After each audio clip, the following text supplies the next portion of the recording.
So I've made it to Fingal Bay and I'm just walking towards Fingal Island and the Spit. It's currently about an hour before low tide.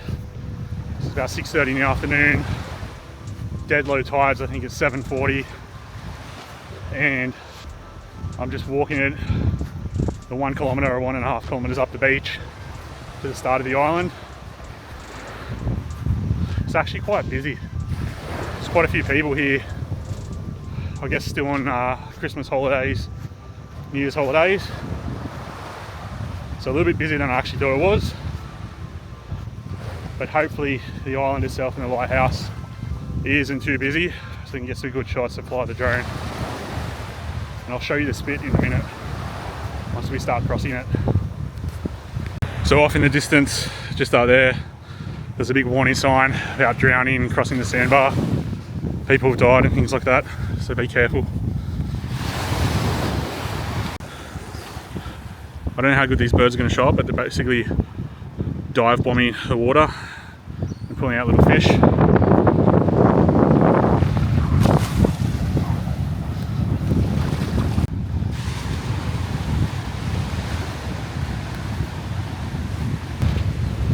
And this section we're about to cross now is actually the Spit, so this will be all underwater, probably around midnight tonight.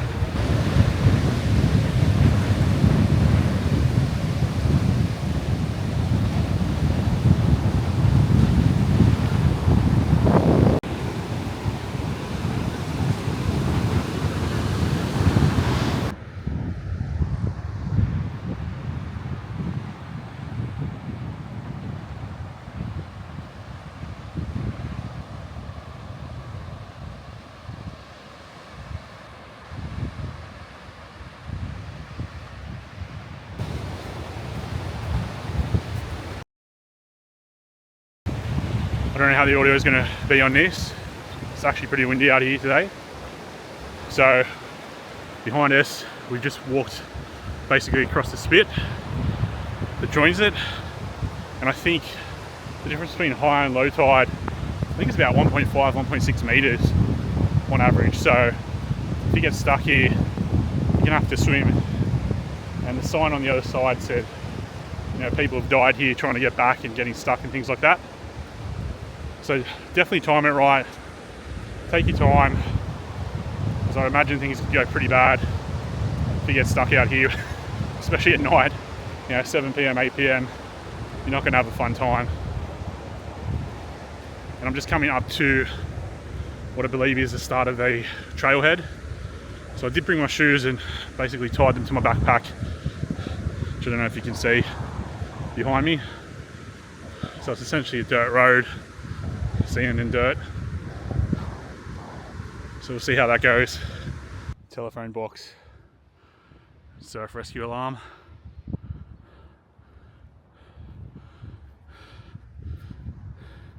There's another big warning sign.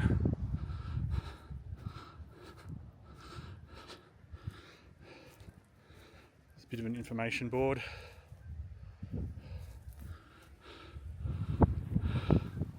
The Tomaree National Park sign.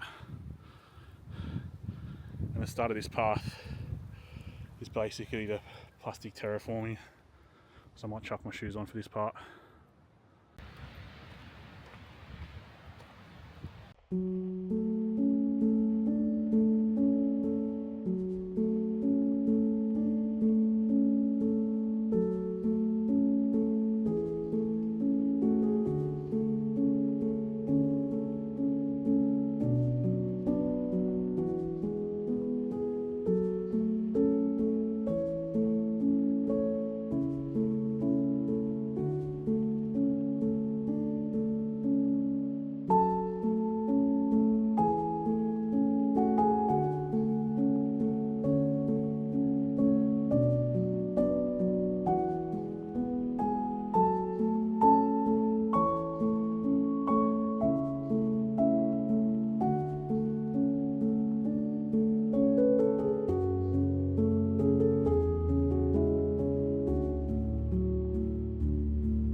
a bit of an overgrown shelter. Another map and information board.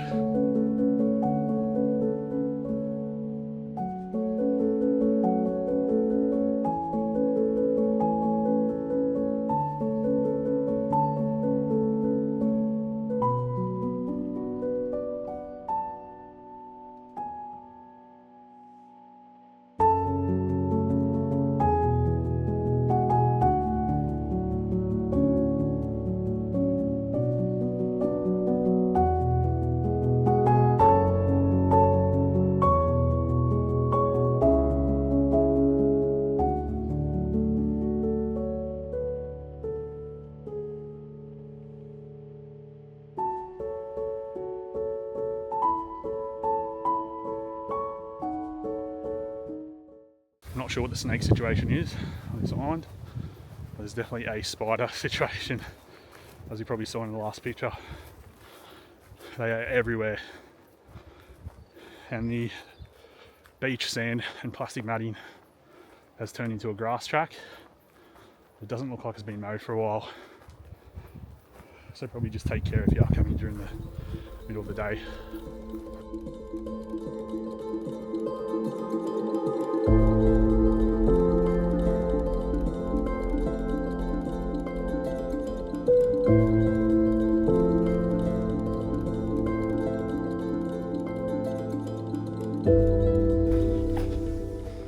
And it's very tropical, very rainforesty under here.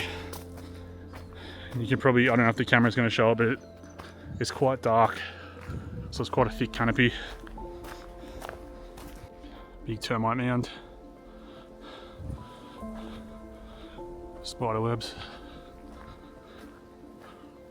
So we just walked past a bit of a crossroads. So you keep going straight, stay on the Lighthouse trail. I think the other one that goes down to the left goes to one of the bays or something. If we get time, I might have a look down there. It's not too dark. I don't know if you can pick them up on this tree, but there are spiders everywhere.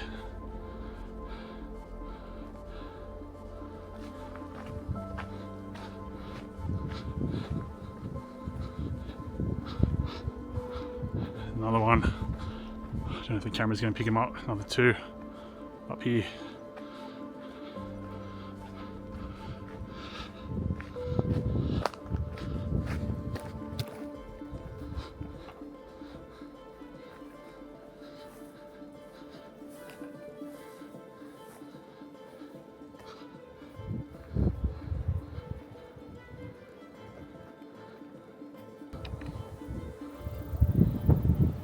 So this trail's meant to be just over a kilometre, and as I'm walking now I can actually see the lighthouse, so I'll flip it around and give you guys a look. You can see it in the distance up here, and it's already flashing, which is pretty cool.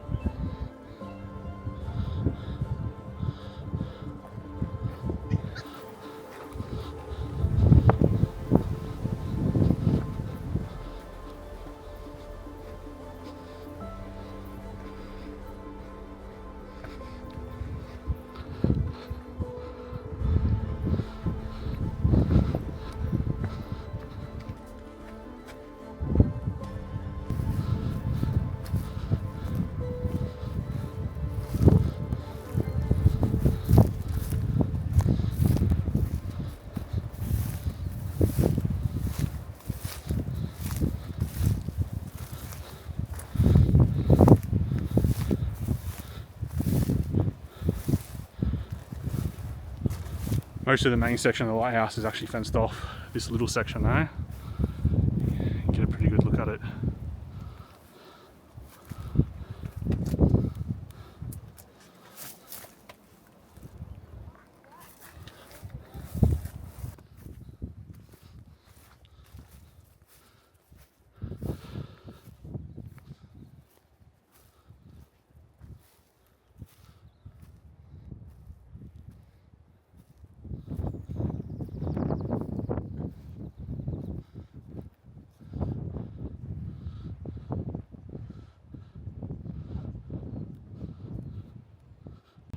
So it's pretty quiet this time of day, but I did see just another group of people heading back.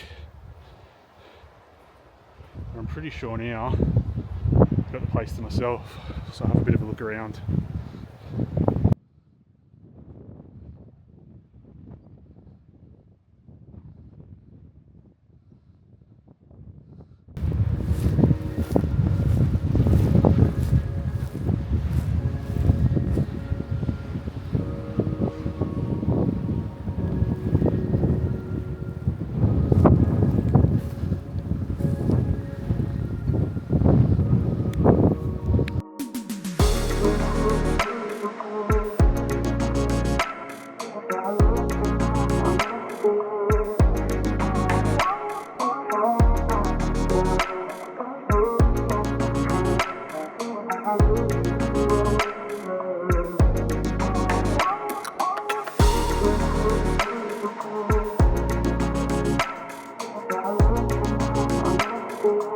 To the left of the lighthouse is the 3 townhouses that were built for the lighthouse keepers.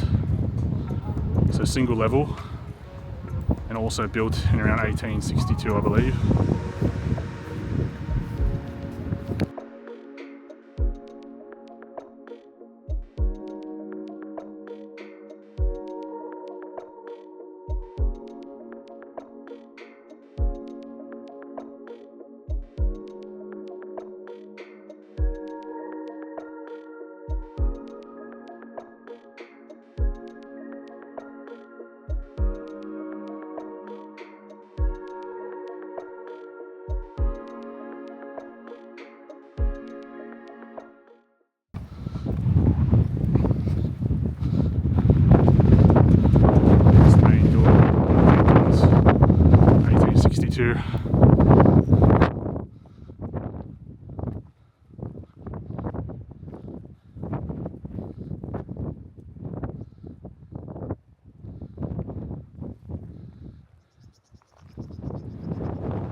I'm not sure what this little building is, probably for power or running sea cables up to the lighthouse. So the last lighthouse keeper actually left the island in 1991, and shortly after that this building behind me was basically burnt down, most likely by vandals, and once it was handed over to national parks in about, I think it's 1996 or 1998, they basically haven't chose to rebuild it, which is a bit of a shame, because it's a really cool building, obviously over 125 years old, which is a bit of a shame, but maybe they will in the future. So it's nearly 7:30 and I'm heading back to the car, but I would not want to be walking this in the dark. A lot of spiders in here, and it's just creepy plants and little forests and things like that. Dark and very thick scrub in here, so you wouldn't want to be going off the trail or getting lost off the path. As I'm crossing, if I've timed this right, it should be dead low tide in about 10 minutes. So we'll find out if I can make it across or if we're stuck here the night. And if you're tall like me, just take care, because like this is a spider web running right across my head, and the vast majority of these spider webs do have orb weavers in them, or they're not southern crosses because they don't have the cross in there, but I think they are orb weavers. Not sure. So if that's not correct, let me know in the comments what you think they are. But they're definitely some of the biggest that I've seen on any of my hikes. They look like they could probably catch a bird. And they're everywhere. There must be millions on this bloody island. I was going to try and do this walk in thongs, and lucky I brought my shoes because yeah, you probably need it for the track. This is the second track that goes off to the left. I'm going to save that probably for another day, just in the sake of time. I didn't see anything too exciting on the map, so probably just go to another bay on the other side.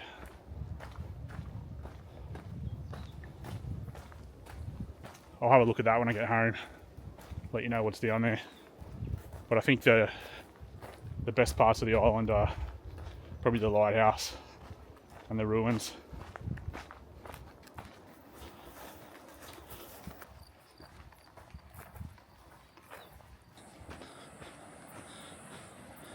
And we're back on the sand and the row matting down to the beach. So I've just reached the start of the trail on Fingal Island. I'm probably the last person to do this today. I can't see anyone else walking up here, and it's probably going to be dark in the next probably 30 minutes or so. So I'm probably lucky last. And lucky for me,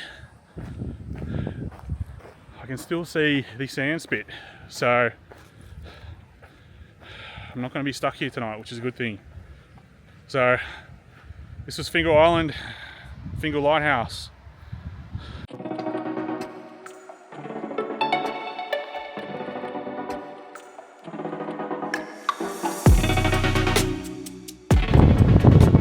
Take a look at this. Sun's going down. I've got Fingal Island behind me. Doesn't get much better than this. So now I've got about a 3-hour drive home, which isn't going to be fun, but it was worth doing this trip, and I wanted to do it for a while. So hope you enjoyed it. Drop a like, comment, and subscribe down below. And I'll catch you guys on the next adventure.